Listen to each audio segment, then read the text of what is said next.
순자는 왜 끝까지 무너지지 않았을까?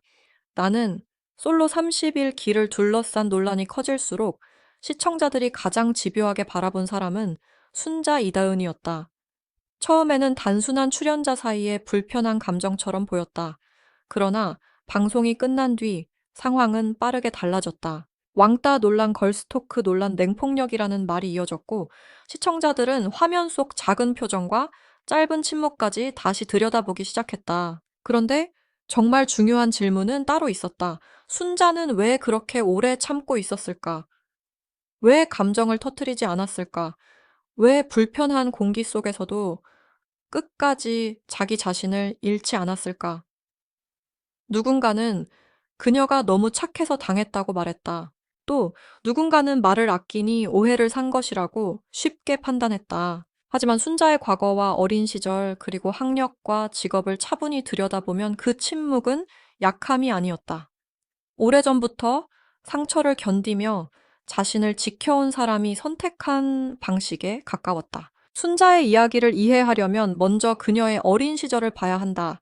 그녀의 기억 속에서 가장 깊게 남아있는 존재는 부모가 아니라 할머니였다. 평범한 가족의 틀 안에서 자란 사람들과 달리 순자의 기억에는 낡은 집, 빗물 마당의 감나무, 그리고 가난하지만 따뜻했던 시간이 깊게 남아 있었다. 그녀는 자신의 어린 시절을 비극처럼 과장하지 않았다. 부모의 빈자리를 원망의 언어로만 말하지도 않았다. 오히려 그 결핍과 외로움을 문학적인 기억으로 바꾸어냈다. 그녀의 기억 속에는 화려한 장면이 없다. 비가 내리던 날 낡은 지붕 끝에서 떨어지던 빗물, 그 빗물을 받아 빨래에 쓰려 했던 할머니 마당에 서 있던 감나무, 버려진 대나무에 양파망을 묶어 손녀가 감을 딸 수 있게 해주던 할머니의 모습이 있다. 그것은 단순한 가난의 기록이 아니다. 한 아이를 살리고 지키기 위해 누군가가 가진 것을 아끼고 나누고 건네주었던 사랑의 기록이다. 그래서 순자의 단단함은 하루아침에 만들어진 것이 아니었다. 어린 시절부터 외로움을 알았던 사람은 쉽게 흔들리지 않는다. 결핍을 아는 사람은 작은 말에도 상처받지만 동시에 버티는 법도 배운다. 순자는 그런 시간을 지나왔다. 할머니의 사랑은 그녀에게 버틸 수 있는 뿌리가 되었고, 오래된 기억은 그녀가 세상을 바라보는 방식이 되었다. 방송 속에서 그녀가 보인 침착함은 감정이 없어서가 아니었다. 오히려 많은 감정을 이미 겪어본 사람이기에 함부로 무너지지 않으려는 태도에 가까웠다. 순자 이다은이 단순히 조용한 출연자가 아니라는 사실은 그녀의 과거에서도 드러난다. 그녀는 고등학교 3학년 시절 이미 자신의 시집을 출간한 경험이 있는 인물로 알려져 있다. 많은 학생들이 입시의 압박 속에서 하루하루를 버티던 시기, 그녀는 자신의 감정과 기억을 문장으로 정리했고 그것을 세상에 내놓았다. 이 지점은 매우 중요하다. 누군가는 상처를 소리로 쏟아낸다. 누군가는 억울함을 분노로 터뜨린다. 그러나 순자는 감정을 글로 다듬는 사람에 가까웠다. 그녀에게 문학은 단순한 취미가 아니었다. 그것은 자신을 지키는 방식이었고 외로움을 견디는 언어였으며 말로 다 설명할 수 없는 가족의 기억을 붙잡아두는 방법이었다. 그래서 나는 솔로 30일기 논란 속에서 그녀가 보인 반응은 더 인상적이었다. 그녀는 감정적으로 무너져 상대를 공격하지 않았다. 대신 무엇이 불편했는지, 어떤 사과가 진정성 없게 느껴졌는지, 어떤 말과 태도가 자신에게 상처가 되었는지를 차분하게 설명했다. 이것은 단순한 착함이 아니라 감정을 언어로 다루는데 익숙한 사람의 태도였다. 순자를 둘러싼 또 하나의 관심사는 학력이었다. 방송에서 보인 차분한 말투와 문학적인 감수성, 조리 있는 표현력 때문에 일부 온라인에서는 그녀가 연세대 출신이라는 이야기가 퍼지기도 했다. 하지만 알려진 내용에 따르면 연세대설은 사실과 다른 정보로 보인다. 순자의 실제 학력으로 알려진 것은 한신대학교 문해창작과다. 여기서 중요한 것은 학교 이름의 유명세가 아니다. 더 중요한 것은 그녀의 삶이 매우 일관된 흐름 위에 놓여 있다는 점이다. 고등학교 3학년 때 시집을 냈던 소녀가 문예창작을 전공했고 이후 책과 문장을 다루는 출판계에서 일하게 되었다. 이 흐름은 우연처럼 보이지 않는다. 어린 시절의 기억을 시로 바꾸던 사람, 문학을 전공한 사람 책을 만드는 일을 해온 사람, 이 모든 과정은 순자가 왜 말과 침묵을 그렇게 조심스럽게 다루는지 설명해 준다. 대중은 종종 유명 대학 이름 하나로 사람을 판단하려 한다. 그러나 순자의 경우 진짜 흥미로운 부분은 어느 명문대 출신이냐가 아니라 어떻게 문학과 책의 세계 안에서 자신을 만들어 왔느냐에 있다. 순자는 현재 책과 관련된 일을 해온 인물로 알려져 있다.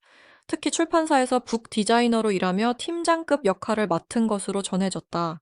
책을 만드는 일은 단순히 예쁜 표지를 만드는 일이 아니다. 문장 분위기, 독자의 시선, 메시지의 무게를 함께 고려해야 하는 작업이다. 이런 직업적 배경은 그녀의 말하기 방식과 자연스럽게 이어진다. 논란이 커졌을 때 그녀는 감정만으로 대응하지 않았다. 말을 고르고 순서를 세우고 상대의 표현이 왜 사과로 받아들여지기 어려웠는지 설명했다. 악성 루머가 퍼졌을 때도 그녀의 태도는 분명했다. 확인되지 않은 의혹이나 직장 내 괴롭힘과 관련된 루머에 대해 순자는 단호하게 부인했고 허위 사실이 계속될 경우 법적 대응도 불사하겠다는 입장을 밝힌 것으로 전해졌다. 여기서 중요한 것은 그녀가 단순히 억울함을 호소한 것이 아니라 자신의 명예와 직업적 삶을 지키기 위해 분명한 경계선을 그었다는 점이다. 순자는 조용했지만 무기력하지 않았다. 참았지만 굴복하지 않았다. 감당해야 할 침묵과 반드시 끊어내야 할 공격을 구분할 줄 아는 사람이었다. 나는 솔로 30일 기에서 순자를 둘러싼 논란은 단순한 성격 차이로 보기 어려웠다. 일부 출연자들의 대화와 태도는 시청자들에게 불편함을 안겼고 방송 이후에도 이 문제는 쉽게 사라지지 않았다. 특히 걸스토크라는 이름으로 포장된 대화들이 실제로는 누군가에게 상처가 될 수 있다는 점에서 많은 비판이 쏟아졌다. 그런 상황에서 순자는 처음부터 큰 소리로 맞서지 않았다. 그래서 어떤 사람들은 답답하다고 느꼈을 수도 있다. 하지만 시간이 지나면서 시청자들은 그 침묵을 다르게 보기 시작했다. 그것은 아무 말도 못하는 사람의 침묵이 아니었다. 모든 상황을 기억하고 정리하는 사람의 침묵이었다. 나중에 그녀가 입을 열었을 때 그 말에는 감정만 있는 것이 아니었다. 맥락이 있었고 기준이 있었고 자신이 왜 상처받았는지에 대한 설명이 있었다. 또한 그녀는 모든 사람을 똑같이 공격하지 않았다. 이 진심으로 사과한 사람과 그렇지 않은 사람을 구분했고 받아들일 수 있는 사과와 받아들일 수 없는 사과를 분명히 나누었다.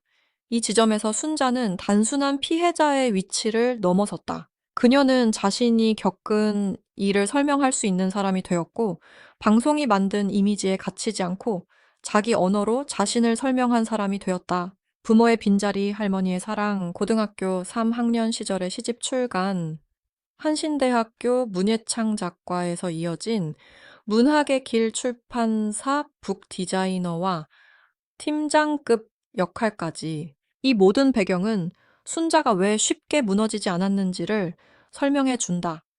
그녀의 침묵은 약함이 아니었다.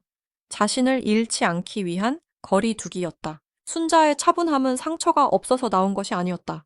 오히려 상처를 너무 잘 알기 때문에 감정을 함부로 낭비하지 않는 태도였다.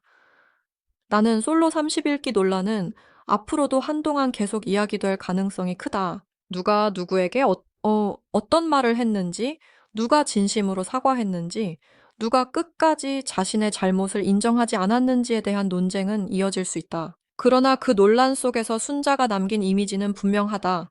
그녀는 상처받은 출연자였지만 그 상처에 자신을 전부 빼앗기지 않은 사람이었다. 방송 속 논란이 더 커진 이유도 바로 여기에 있었다. 순자는 분노를 앞세우지 않았기 때문에 오히려 더 많은 질문을 남겼다. 만약 그녀가 즉시 소리를 높이고 감정을 터뜨렸다면 이야기는 단순한 싸움으로 소비되었을지 모른다. 그러나 그녀는 끝까지 쉽게 무너지지 않았고 그 침착함 때문에 시청자들은 오히려 더 깊이 생각하게 되었다. 저 침묵 뒤에는 무엇이 있었을까? 저 사람이 끝까지 지키고 싶었던 것은 무엇이었을까? 논란의 중심에서 순자는 자신을 설명할 시간을 기다렸고 그 시간이 왔을 때 감정이 아니라 언어로 자신을 세웠다. 특히 그녀가 보여준 태도는 방송 이후의 이미지 싸움에서도 선명했다. 누군가를 무조건 몰아붙이는 방식이 아니라 자신이 겪은 불편함과 상처를 분리해 말했다.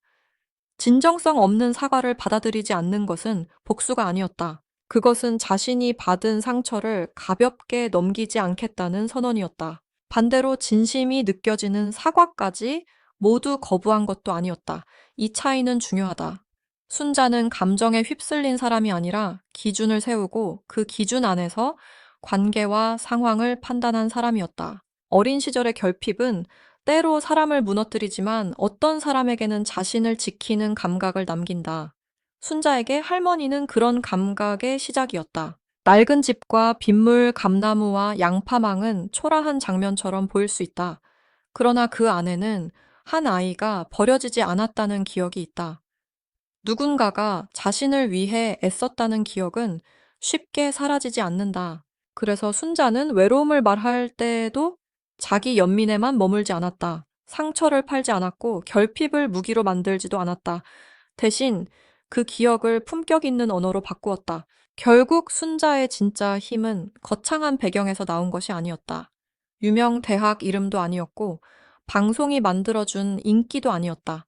고등학교 3학년 때부터 글을 쓰고 한신대학교 문예창작과에서 문학을 배우고 출판계에서 책을 만들며 쌓아온 시간이었다. 그 시간은 그녀에게 함부로 말하지 않는 힘을 주었고 필요할 때는 분명하게 선을 긋는 힘도 주었다. 그래서 순자의 이야기는 단순한 논란의 뒷이야기가 아니다. 한 사람이 상처를 지나 자기 언어를 갖게 되는 과정에 가깝다. 나는 솔로 30일 기속 순자는 불편한 분위기 안에 있었지만 그 분위기에 자신의 전부를 빼앗기지 않았다. 조용히 견디는 동안에도 그녀는 상황을 보고 있었고 말을 아끼는 동안에도 자신의 기준을 잃지 않았다. 이것이 시청자들이 그녀를 다시 바라보게 된 이유다. 순자는 논란 때문에 주목받은 사람이지만 주목받은 뒤에도 자신을 잃지 않았기 때문에 더 오래 기억될 사람이다. 순자는 착해서 당한 사람이 아니었다. 약해서 침묵한 사람도 아니었다.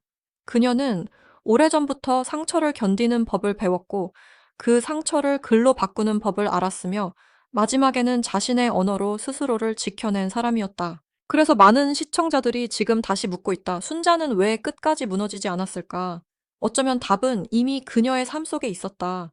할머니의 손에서 배운 사랑 문학으로 다듬은 마음책을 만들며 익힌 언어, 그리고 무너지는 대신 자신을 지키겠다는 조용한 결심. 그것이 순자를 끝까지 서 있게 만든 진짜 힘이었다.